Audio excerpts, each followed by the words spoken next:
The group, the group in LA added, sorry, the group in LA liked the idea. I also didn't hurt that the producer had already seen what I did on the John Rivers show. But at this point, by this point, I had gone from a single idea with minimal support to having not one but two companies considering the possibility of so. I was in a complete self-doubt when I went to Paramount and kept thinking these guys are just seeing me because they feel a bit obligated. So don't think for the moment that you can be confident and secure every step of the way. I literally almost cancelled my trip to Paramount on the way over, thinking it was just a waste. When my sense of duty kicked in, yes, I was scared and didn't really know what I was doing, but I did it anyway.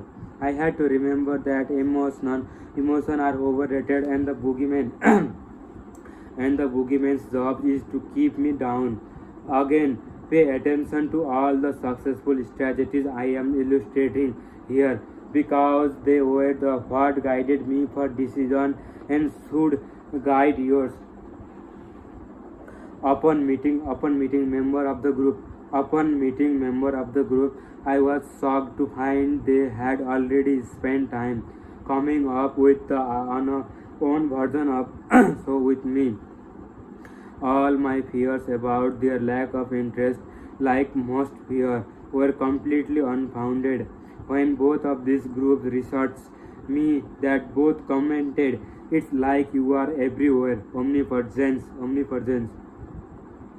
Although I clearly wanted to shout from the rooftop at this point, I knew I could get too excited or stop to celebrate. I had to keep pushing with more action and more responsibility in order to move things forward, rather than waiting for one of the two companies to offer me a deal. I started calling retail companies to see if I could line up organizations that would be interested in being on my new show. So that, by the way, I don't have it.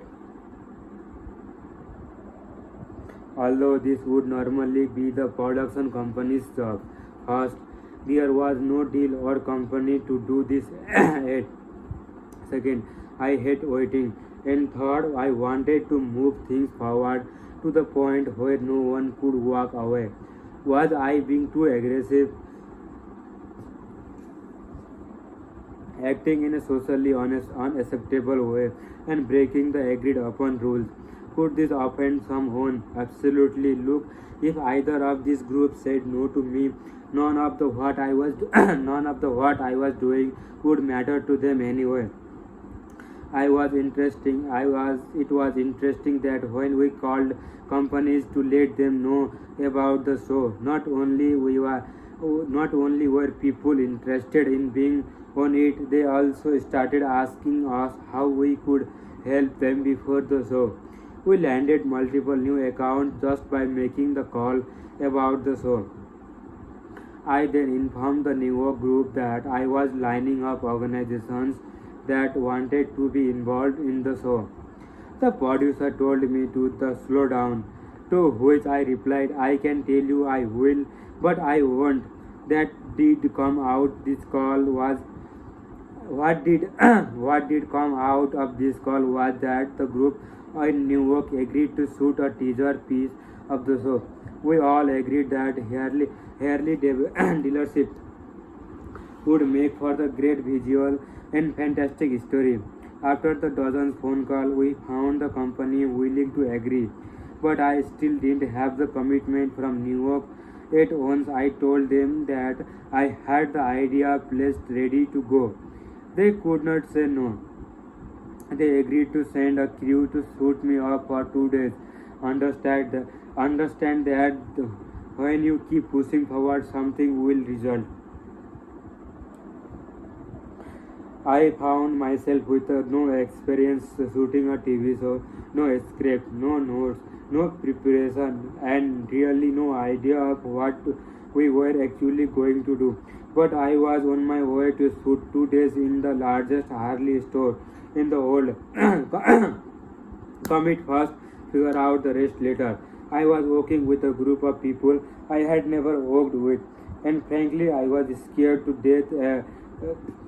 The only thing I knew for sure was that I could go into any company and increase itself. I kept one thing in mind: fear is an indicator that you are moving in the right direction.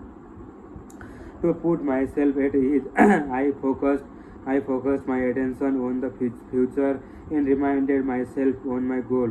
On the way over, I reminded myself repeatedly that I could handle my fear and that I was going to have to do something like this.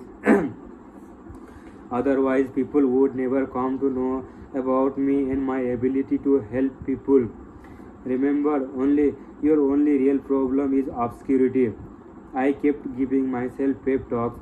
So up, be all in and trust the creativity, follow the commitment. Look at the number of successful traits that I employed here. Have a can do attitude, believe that it will be successful. So up, commit first, figure the rest out later. Do it now, not later. Go in all the way, be courageous, do what you fear, stay focused and target. Stay focused on target and be willing to be uncomfortable. Even if I failed, I knew that my mindset and action were in the right place. I may regret I may regret my performance, but at least I won't regret not taking a shot. Not taking a shot. We started shooting a teaser. We started shooting a teaser. About 3 hours in it, the producer said, "Grant, we need something that really show what we do. Beyond explanation, we need to see that we what you teach actually happen." I looked at camera.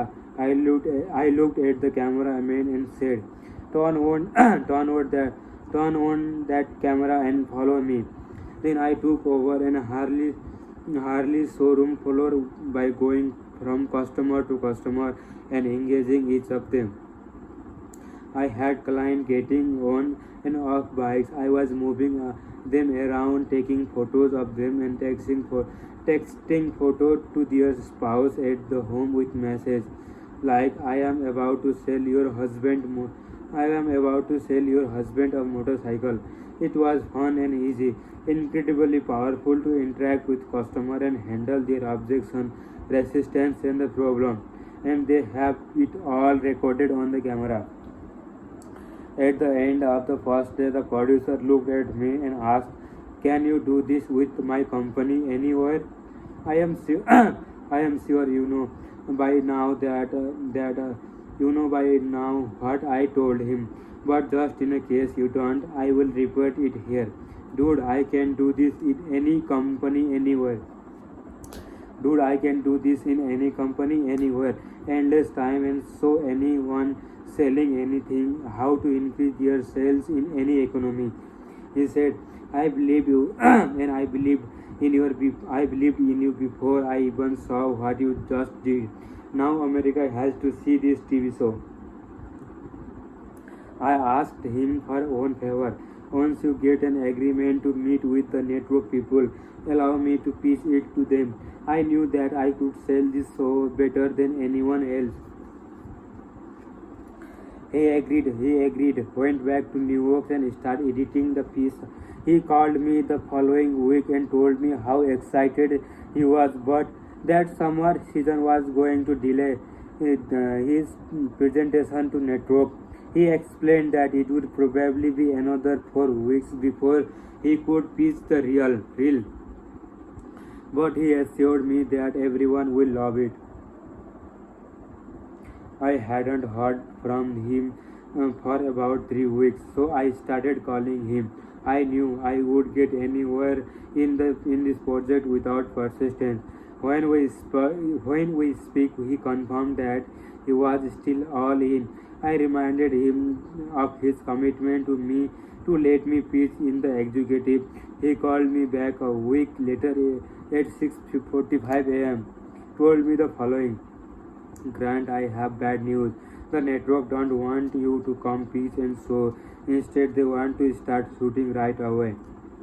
The first thing I thought of the first thing I thought of was the guy who had told me for every